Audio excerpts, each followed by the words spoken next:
Hello అండి. ఇవాళ మా మరదల వాళ్ళ ఇంటికి వచ్చాం. మా చుట్టాల దగ్గరికి మా మామయ్య వాళ్ళు ఊరు నుంచి వచ్చారు. సో వచ్చాం అనమాట. ఇది వాళ్ళ ఇల్లు దగ్గర ఇండివిజువల్ కొంచెం పాత ఇల్లు కానీ బాగుంటుంది. ఆ చెట్టు చూసారో ఒక 50-100 ఏళ్ళు ఉంటాయేమో దానికి. చాలా పెద్ద, ముగ్గురు పట్టుకుంటే చేతులు కలుస్తాయి అంతే. వాళ్ళ ఇంటి ముందు ఇది ఒక సెక్యూరిటీ చూసారా, మంచి బ్లాక్గా నల్లగా నిగనిగలాడు చక్కగా ఉంటుంది. దీని పేరు డిక్సీ. డిక్సీ పక్కన వాళ్ళ చిన్న గార్డెన్ ఉంటుంది. ఇదంతా ఒక చిన్న గార్డెన్, అంటే ఏం ఎప్పుడో పెట్టిన చెట్లు అనమాట. ఇది మీకు తెలుసు, మన చిక్కు సపోటా చూసారు ఎన్ని సపోటాలు ఉన్నాయో, పై వరకు ఎదిగి ముదిరినాయి కూడా, పర్వాలేదు, ఇప్పుడే ముదురుతున్నాయి, ఇంకా కట్ చేయొచ్చు. ఇది కరివేపాకు చెట్టు కానీ అస్సలు బాగాలేదు. అరవకు. సో ఇలా తిరుగుతూ ఉంటే మామిడి చెట్లు. అది డిసెంబరాల చెట్టు, పువ్వులు అయిపోవచ్చినాయి కానీ తెగ పెరిగింది. కింద ఏదో ఐరన్ మెస్ చేయటం వల్ల కింద పెరిగే స్కోప్ లేక పాపం పైకి పెరిగింది, వదిలేశారు అలాగే. అక్కడ ఒక బొప్పాయి చెట్టుకి 2 బుడ్డికాయలు పండినాయి. ఇలా నడుస్తుంటే ఇది చూసారా అరటి పిలక పాపం. ఇది వెరిగేటెడ్ బనానా కాదండి, దానికి పాపం పోషకాలు లెక్కలు అయిపోయింది. ఇదేమైందంటే మామయ్య ఊరు నుంచి తెచ్చి పాతి పెడితే డిక్సీ పీకేసింది అనమాట. డిక్సీ పీకేసి ఇలా తయారైపోయింది. సో మనం ఇలా తిరుగుతూ ఉంటే ఈ గార్డెన్లో ఇక్కడ చూసారనుకోండి, అది కొబ్బరి చెట్టు. దాని కాయలన్నీ రాలిపోయి ఉంటాయి, పెద్ద వాటర్ వీళ్ళు. ఇక్కడ చూసారంటే కాయగా ఎండిపోయింది మొత్తం, కాయతో సహా. అన్నీ చెదలు తినేసి, మొత్తం చెదలు తినేసింది. ఇక్కడ మీకు ఒకటి చూపిస్తా.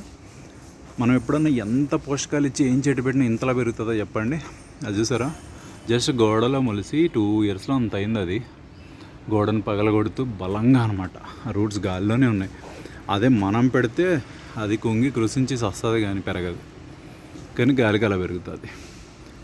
సో ఇక్కడ నేను ఫైండ్ అవుట్ చేసిన బ్యూటీ ఏంటంటే,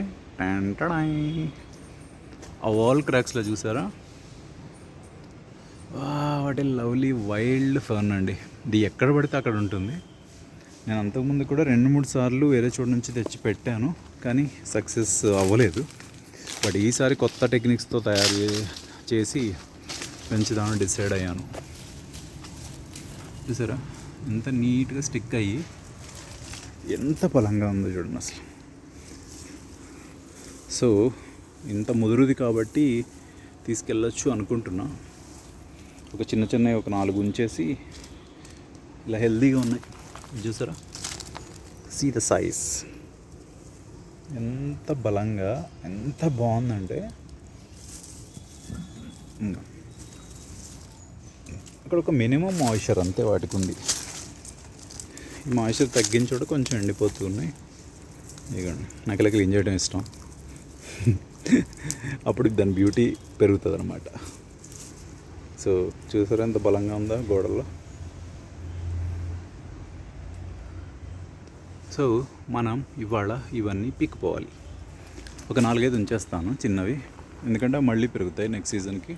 ఒకవేళ మనం సక్సెస్ కాకపోయినా మళ్ళీ వచ్చినప్పుడు పీక్కోవచ్చు. ఇక్కడ ఒక చిన్న టిప్ ఏంటంటే, సలహా, మీరు ఎక్కడన్నా మొక్కలు పీకేసుకోవాలి వెళ్ళినప్పుడు తెచ్చుకోవాలి అనుకుంటే, నేచర్ వైల్డ్ నుంచి మెయిన్లీ అక్కడ దొరికిన మొత్తం పీక్కొచ్చేయకండి. సపోజ్ అది ఒక్కటే ప్లాంట్ ఉంది, అది బాగా ఎదగడానికి అవకాశం ఉంది అంటే దాన్ని అక్కడే వదిలేయండి.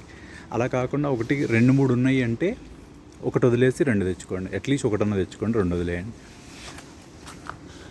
అప్పుడు ఏమవుతుందంటే నేచర్ పాడవకుండా ఉంటుంది. నేచర్లో న్యాచురల్గా వచ్చినవి సర్వైవ్ అవుతూ ఉంటాయి. మనం అన్నీ పీక్కొచ్చేసి మనం కమర్షియల్గా ఇంట్లో పెట్టేసుకుని తర్వాత మనం చంపేసి ఇవన్నీ చేయొద్దు అనమాట.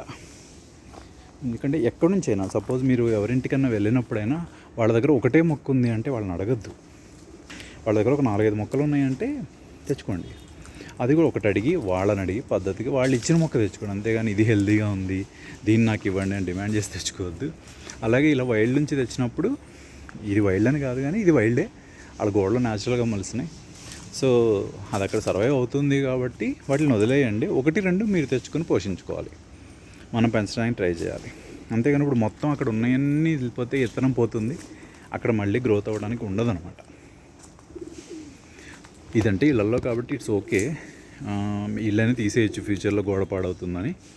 మెయిన్లీ మీరు ఎప్పుడన్నా సపోజ్ ఏదన్నా అడవులకి లైక్ కొండ ప్రాంతాలకు వెళ్తారు కదా, అలాంటి చోట కొన్ని న్యాచురల్గా చాలా రకాలు దొరుకుతాయి. అలాంటి వాటిల్ని చాలా జాగ్రత్తగా అక్కడ వాటిల్కి అక్కడ ఆ ఎకో సిస్టమ్ని వాటిని ఏం దెబ్బతీయకుండా సింపుల్గా 1-2 తెచ్చుకోండి చిన్న చిన్నవి. అండ్ మీరు ఎలా గ్రో చేయగలరో అవి. చాలా వరకు ఏంటంటే దాని గురించి ఐడియా రావాలి మీకు.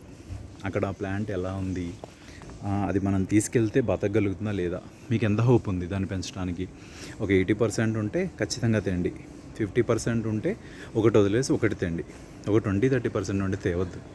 ఎందుకంటే మీకే కాన్ఫిడెన్స్ లేనప్పుడు దాన్ని చంపే హక్కు మనకు లేదు. నేచర్లో ఏంటంటే కొన్ని కనుమరుగైపోతూ ఉంటాయి ఇలా అవి తీసేయటం వలన. సో అట్లా ఫ్రీగా దొరికిన మొక్క ఎప్పుడూ ఆనందాన్ని ఇస్తుంది. అలా తెచ్చుకోవడం నాకు కూడా చాలా చాలా ఇష్టం. కానీ నేను తెచ్చి దాన్ని గ్రో చేయగలుగుతాను అన్న కాన్ఫిడెన్స్ ఉంటే మాత్రమే తెచ్చుకుంటాను. అది ఎవరి ఇంట్లో అయినా సరే, లేదా ఎక్కడైనా ఏదైనా ప్లేసెస్కి వెళ్ళినప్పుడైనా సరే. ఎందుకంటే మనం కేరళ అటు వెళ్తాం, వాళ్ళ క్లైమేట్కి బతికే కొన్ని రకాలు మన దగ్గర బతకవు. సో వాటన్నిటిని పీకు రాకూడదు. మనం పెంచగలము అన్న నమ్మకం, కాన్ఫిడెన్స్ ఉంటేనే తెచ్చుకోండి ఫ్రెండ్స్. Okay, thank you.